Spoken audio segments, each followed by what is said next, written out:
Hi, I'm Richard Maraj, Senior Minister at Unity of Phoenix Spiritual Center, and I want to thank you for visiting our website and for tuning in to today's message. If you feel inspired by today's talk, I really encourage you to make a donation by hitting that button below and making a contribution to this ministry.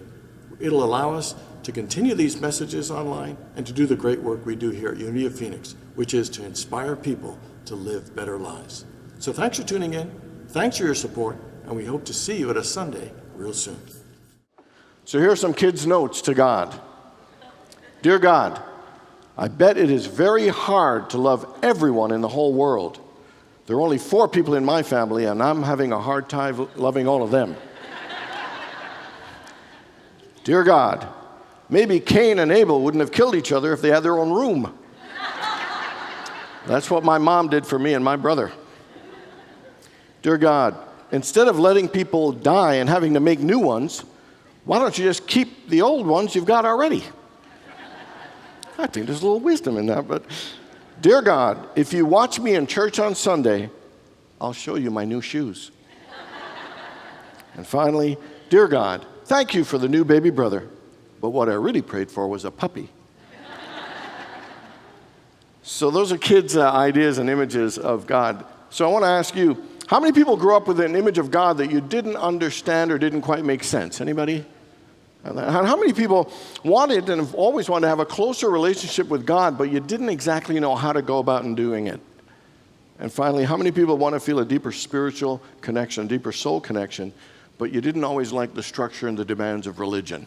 Wanted spirituality, but not religion. And so, to me, regardless of our religion, regardless of our images of God, regardless of the ideas we grew up, I believe all of us at a soul level are yearning for a deeper and more conscious connection at that soul level.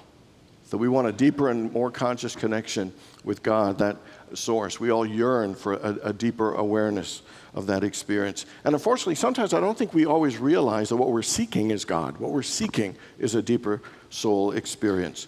And we end up doing like that country song said, looking for love in all the wrong places. I think we look in all the wrong places sometimes for that deeper level of meaning and fulfillment that we are all seeking. In the book Lessons in Truth by Emily Cady, how many people have read that book? She says this about our seeking and our searching for a deeper fulfillment. She says, with a restlessness that is pitiful to see, people are always shifting from one thing to another, always hoping to find rest and satisfaction in some anticipated accomplishment or possession. Men fancy that they want houses and lands and great learning and power, and they pursue these things and gain them only to find themselves still restless and still unsatisfied. Fact is, I absolutely believe that the most important relationship of our lives and that will bring us the greatest fulfillment is our relationship with the divine. That our spiritual life is the most important part of life. George Harrison, the Beatles guitarist, once said that everything in life can wait except your search for God. Because he said we could have all the money and power and fame and success and all those things, and we will still not fill that void of the level of fulfillment we're looking for.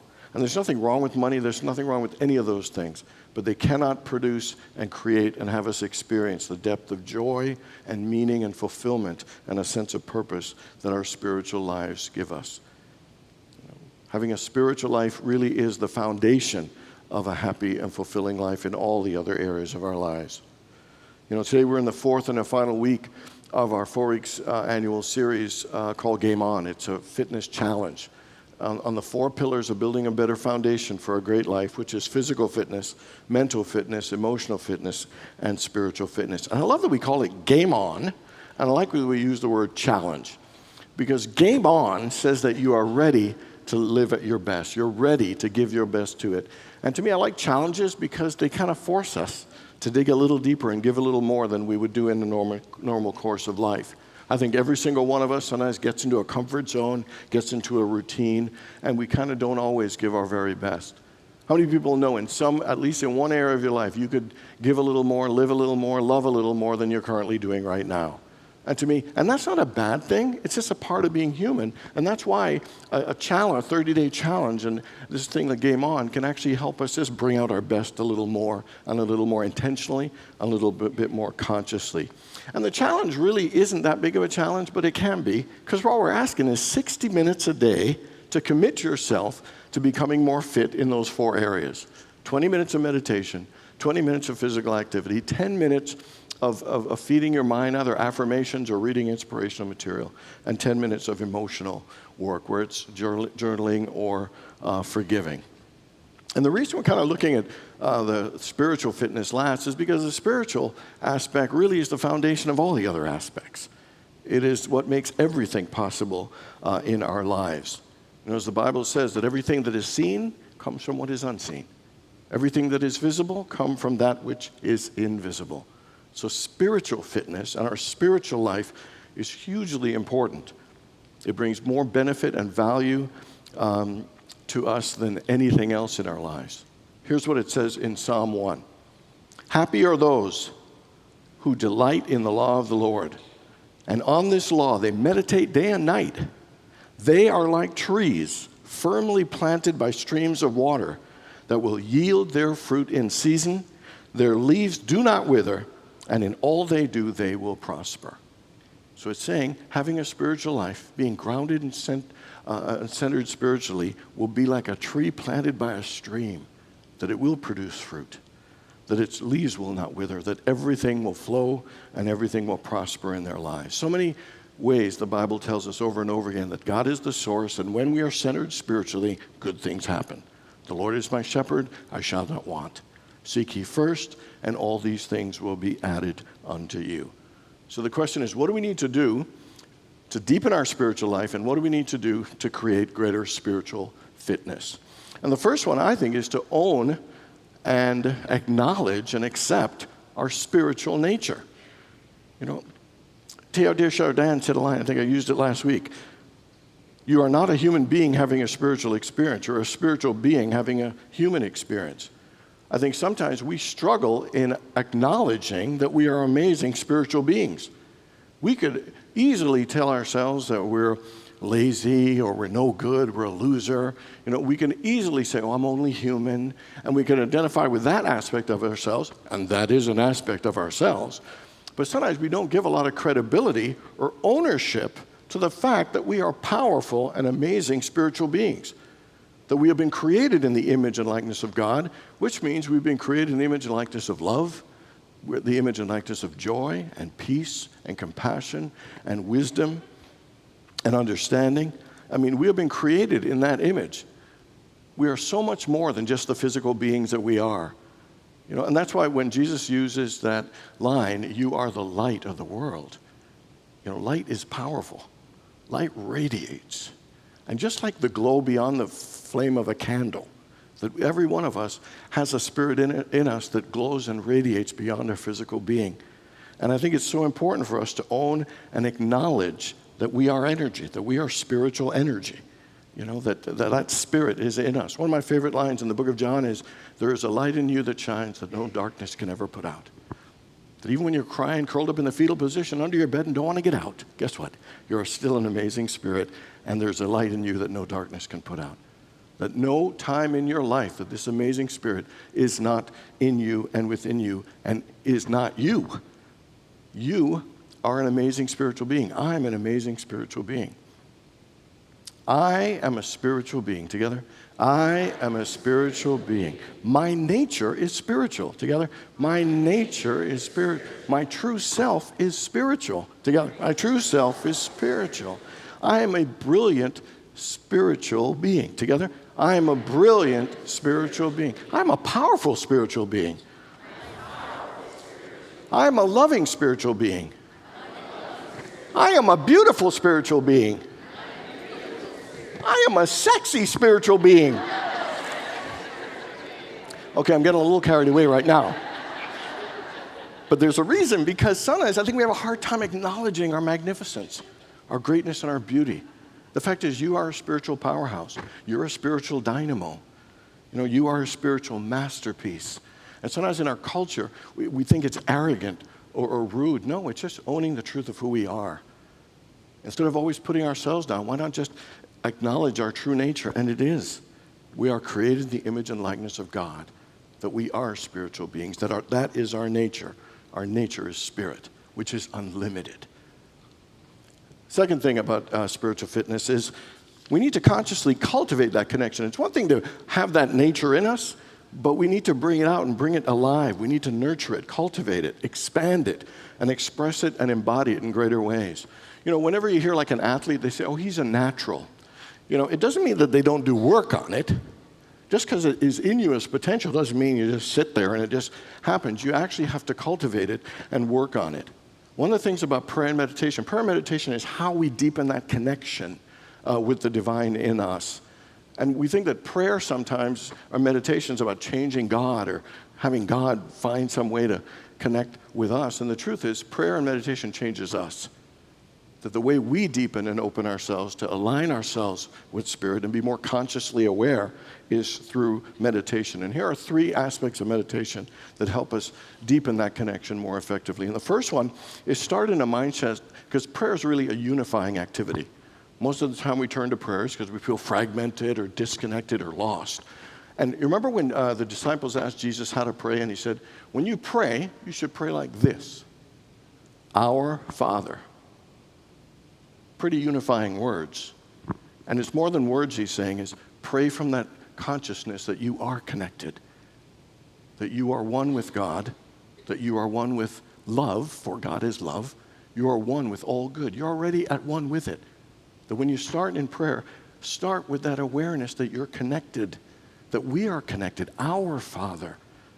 And starting from that place of unity and oneness, that place of truth, deepens that connection and that awareness of our nature and our oneness with the divine. Second thing is to make sure there's daily, consistent practice. Like with physical fitness, you know, we don't go to the gym once a year or every 6 months. There has to be consistent, and you have to do it regularly to reap all the benefits of it. When I talked about mental fitness, I did share a thing that in this country, the average person reads 1 book a year. And that the most successful people read 1 book a week.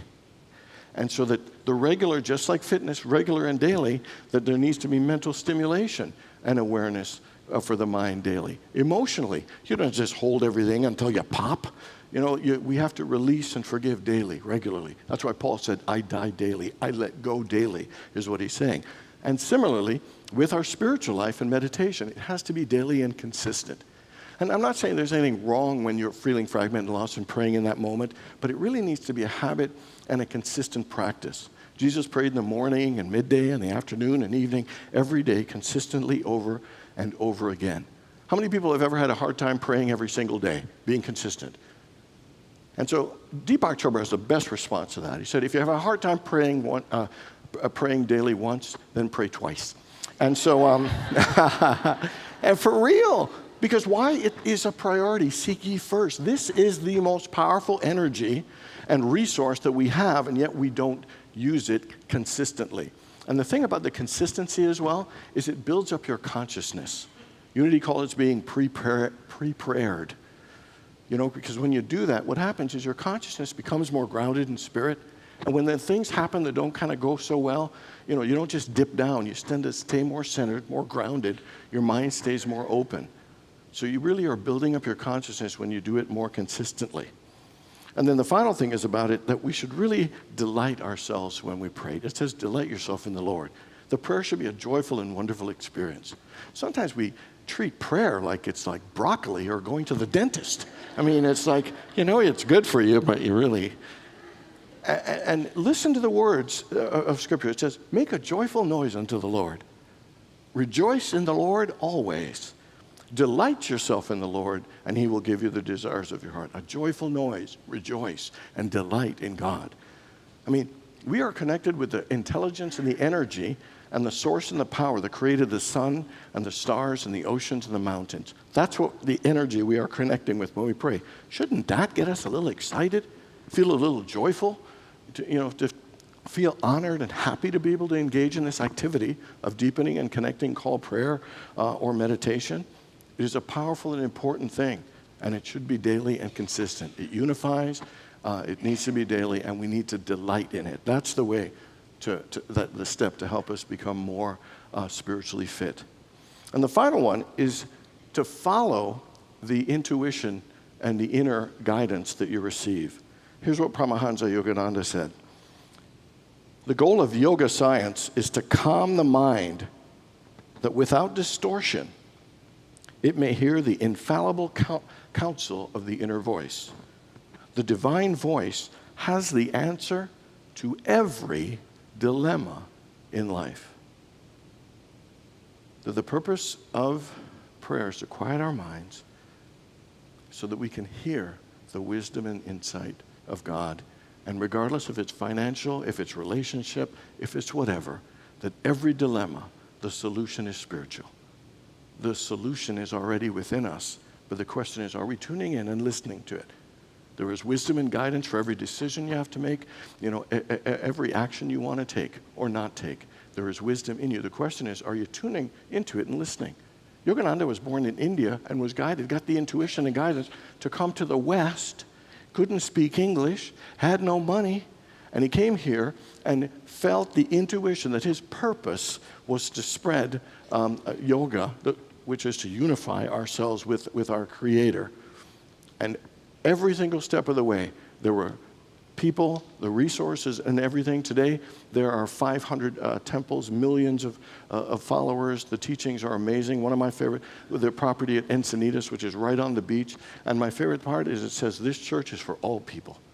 It is for everyone. And I just love that. But every single step of the way, he listened. Huge, moving from a different country.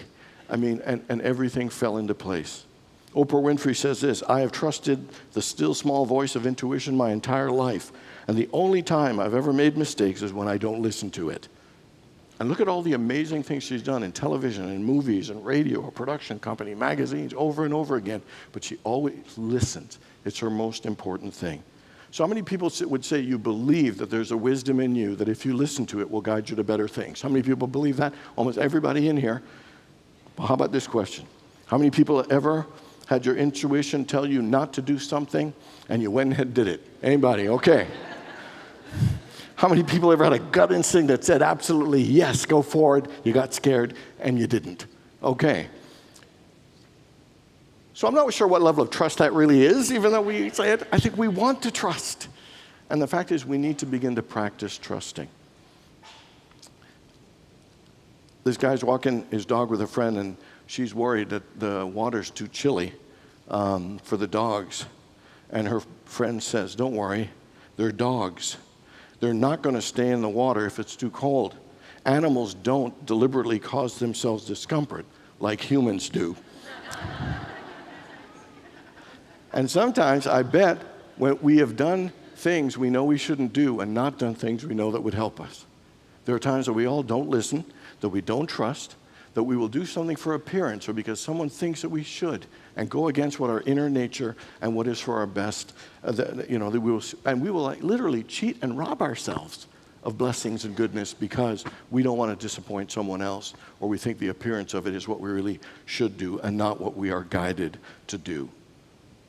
The answers are in there. Their answers are available to us. The question is, are we willing to tune in and trust and actually follow them?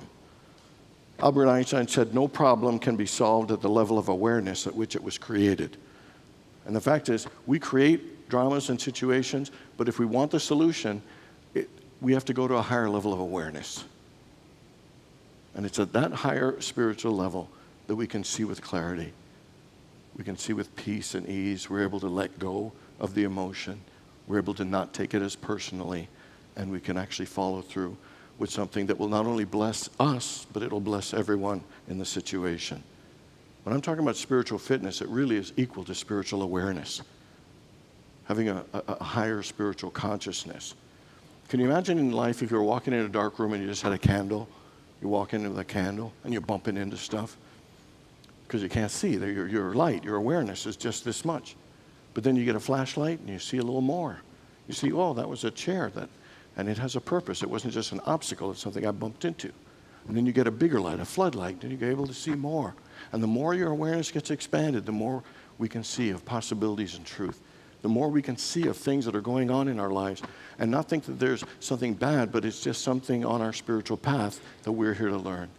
The higher awareness, the less emotion, the less negativity, and the more awareness and goodness and possibilities that we see from each and every situation. We are light.